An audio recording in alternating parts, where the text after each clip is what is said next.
Hi everyone, it's Catherine Michelle. After several days of thinking about why I took down or made private the video regarding the no hole in the ceiling issue, I've decided I'm going to go ahead and put it back and make it public again. A gentleman by the name of Zachary sat up with me all night after the video was put out there for you guys to watch, and we did photo edits and literally all night till about 5:30 in the morning. And he at that point was able to get almost what I call the light anomaly to match up with where the actual bullet hole was then photographed later. But on the photo it was still about this far apart.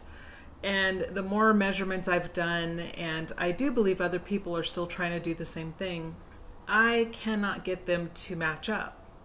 That anomaly with where the actual bullet hole is then found, it doesn't match up.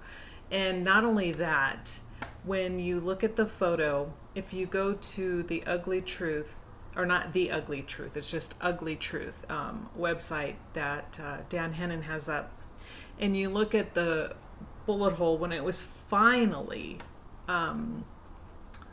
measured, logged, and they finally decided to go look in the attic for the fragment, you will notice as the bullet is hitting this popcorn ceiling, you see where it indents, like it was a complete bullet. It had not fragmented at any point when it first hits that ceiling, because you see a smooth line just before it actually goes in and makes the hole. Now, this is supposedly the bullet that David used to shoot himself in the head with.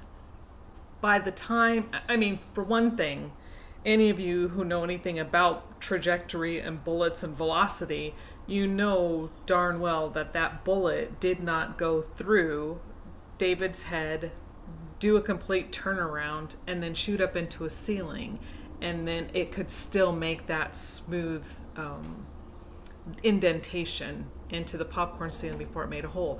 By the time it comes through something and it hits something hard, it mushrooms. It would have, if it could, and it can't tumble and shoot up another 8 feet, 7 feet into the air and then have the same enough velocity to get into a ceiling, into an attic. Yeah, without having any tissue in it, no brain matter, no tissue, no hair, no nothing. By the time it would have hit the ceiling, if it could have hit the ceiling, it would have already been mushroomed. It would not have made that smooth indentation first. And trust me, go to the site and look at those the pictures. In fact, I'll go ahead and put a link underneath this video so you can go there for yourself.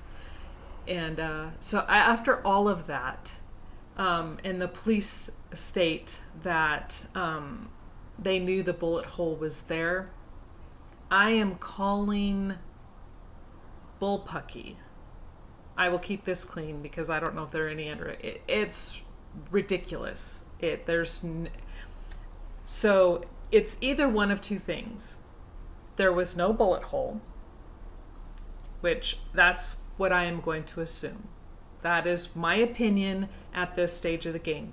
There was no bullet hole there. I do not see how they could miss an almost 2-inch by 1-inch hole in the ceiling, and everybody missed it, including the cleaning crew, the crime scene cleaning crew that came through and cleaned up the house. I'm not buying it. It's not logical.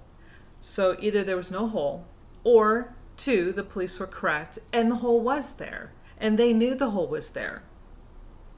Now, where's the problem with that is they're now telling everybody, hey, yeah, we knew it was there, but we didn't care. We didn't log it, we didn't photograph it, we didn't go searching for a fragment. You know, they did that with a bullet hole that they found in a floor through a rug, and they followed that path and they found that one in the wall downstairs, but they didn't go looking for the one they say they saw in a ceiling. Okay, see? You see what I mean? I'm calling complete BS, total BS. So because of that alone, to me, it's moot whether or not that bullet hole was there or not. In my opinion, it was not there. And it could be wrong. I am not saying I'm going to be right on everything, but this one, it's just another one of those. It screams, what were you thinking when you investigated this case? So it's going back up. I'm going to make it public again.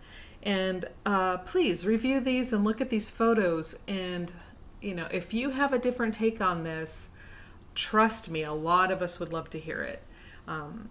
So as long as your comments are not rude and not condescending to anyone else, and you stick to the topic, and if it's a difference of opinion, that's great. All sides are welcomed. But no name calling, none of that, because I will delete it. None of us have time for that. We should all be adults by now. Unfortunately, some choose not to behave that way. And those comments go bye-bye. So again, please, if you agree, if you disagree, if you have a different thought process and you may agree but think something else happened, I would love to hear what it is that you have to say. So have a great day.